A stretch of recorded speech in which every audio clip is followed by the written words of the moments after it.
nagkakaroon ng kalituhan.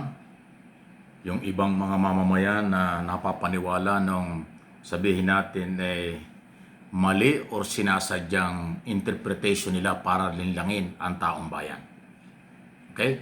Ang tinutukoy ko po itong pinakahuling desisyon ng Korte Suprema na ang pinapalabas ng pro-Duterte camp, pinigil na raw ng Supreme Court ang Senado. Ipinatigil na raw ang trial. Hindi daw basta-basta magagawa ng Senado na mag-trial. Wow! Maling-maling interpretation at maling-malihong balita yan na talagang panlilinlang. Ang sinasabi ng Korte Suprema ay hindi pwedeng madaliin. Dapat tumaan pa rin sa tamang proseso.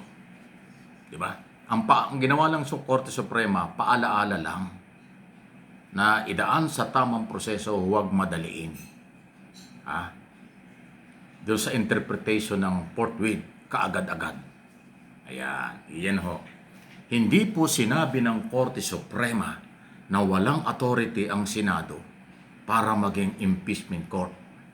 Hindi sinabi ng Supreme Court decision na ang Senado ay walang jurisdiction o hindi dapat mag-trial. Wala pong ganon. Yan ang totoo. Yung nagpapakalat na pinigil na raw ng Supreme Court, kinampihan na daw ng Korte Suprema si Sara Duterte, yan ay pambubutol, panlilinlang. At ang nalilinlang lang dyan ay yung kanilang mga supporters, followers, kasi hawa-hawa na sila.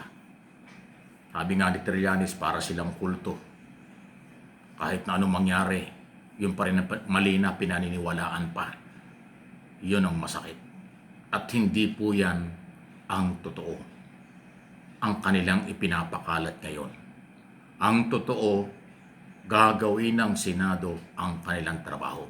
Nag-caucus na nga sila nung isang araw, inisa na paghahanda at pag-meeting. Okay? Sabi ng Senate President Tito Soto, hindi man siya abogado pero nag-aaral na siya. Gagawin nila ang trabaho nila. Magta-trial sila sa oras na dumating ang article of impeachment.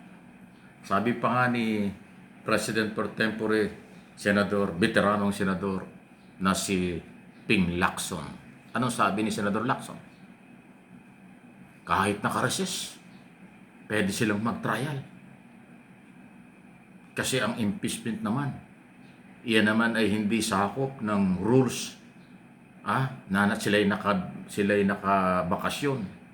Dahil yung rules na yan at bakasyon nila ay base lang doon sa kanilang regular na trabaho, doon sa tinatawag na regular session and aid of legislation, yung mga investigasyon at iba pa and aid of legislation, yun ang sakop ng kanilang bakasyon.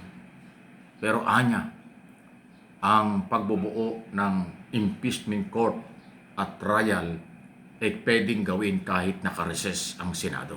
O ayan. Sila ho ang pinanggalingan yan. Hindi ako, mamaya magagalit na naman kayo sa akin. Sabagay, normal na sa akin yan. Dahil ang nagagalit sa akin paliwanag, hindi nakakaintindi. At kung sino yan, alam na natin kung sino yan.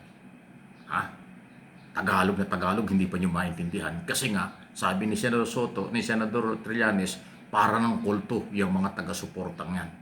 Nung kabila na lahat na lang sa kanila tama. Kahit mali, tama pa rin. Kahit na pati behavior ng mga taong yan na kanilang pinaniwalaan, wala na sa lugar, tama pa rin sa kanila. Pero ako, magpapatuloy tayo ng pagpapaliwanag sa mamamayang Pilipino dahil po sa mga channel na ito at ang social media ngayon, ang pinakamalakas na communication sa buong mundo, hindi lang ng Pilipino. Kaya ang lahat ng ganito ay aking paninindigan sa aking pagsusuri, pag-aaral, pagbabantay ng kaganapan dito sa ating bansa. Yun ang paninindigan natin. Okay? Walang personalan. Issue lang ito. Opinion lang ito. Base sa mga nangyayari. So, merong authority ang Senado. Ulitin ko, hindi sila pinigilan ng Korte Suprema. Walang TRO, at walang sinabing walang karapatan ang Senado. Pangalawa, for your information again, hindi pwedeng pakialaman ng Korte Suprema ang trabaho ng Senado at Kongreso. Basta naaayon sa batas, hindi makikialam ang Supreme Court sa Senado at Kongreso. Kasi merong separation of power, co-equal, ng judicial body at ng legislator. Ang trabaho ng Supreme Court, kung sakaling merong magpetisyon, questionin ang mga nangyayari, doon lang sila magde-decide kung tama o mali yung petisyon, naaayon ba sa batas o hindi ang ginagawa ng Kongreso at Senado. Yun lang, yung i-correct lang, pero yung pigilan ng trabaho, hindi yan trabaho ng Korte Suprema. At hindi gagawin ng Supreme Court na pigilan ang trabaho ng mga elected official like Congressman at Senador. Yan po ang totoo. Ang hindi naniniwala dyan ay baka kulto. Diba? Yan ho yung aking paniniwala. At basahin nyo ang karapatan, separation of power, itanong nyo sa totoong abogado at matitinong abogado kung tama o mali ang aking sinasabi. Huwag lang ho doon sa mga kulturing abogado. Meron din yatang abogadong kulto eh. Diba? Ay iba magiging paliwanag yan. Hawa-hawa na sila eh. So, ganito. Hindi mapipigilan. Anytime.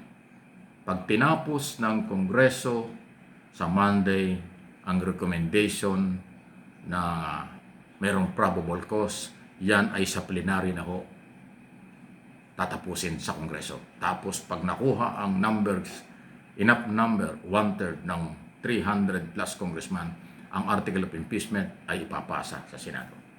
At ang Senado ay nakahanda. Kahit naka-recess daw sila, gagawin nila yan. Nag-meeting na nga sila eh. Yung ibang lang mga oposisyon ay ayaw mag-attend. Alam na natin. Ang ating bantayan, for your information, ay ang mga senador judges. Dapat silang maging neutral. Dahil ang taong bayan nakamasid sa kanila. Ang taong bayan ang magagalit sa mga senador, judges, pag sila hindi naging neutral sa kanilang gagawin. Ang trabaho lang nila, trial after trial, mag-decide. Wala silang dapat kampihan kung hindi yung ebidensya ang kanilang pagbabasihan. Pero maliwanag ang ebidensya, ayaw pa rin nila, mamamayan ang bahala dyan.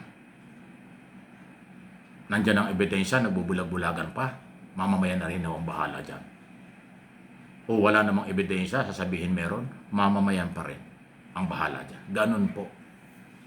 Kaya 24 lang ang senador judges sa impeachment against Sara Duterte, pero milyon-milyong Pilipino ay may karapatan ding manghusga base sa kanilang maririnig at makikita. Kaya exciting talaga. Matindi pong abangan itong mga nangyayari ito. Huwag kayong mag-alala. Samahan ninyo ako at ang aking mga channel patuloy na magbabantay dito. Please like and share.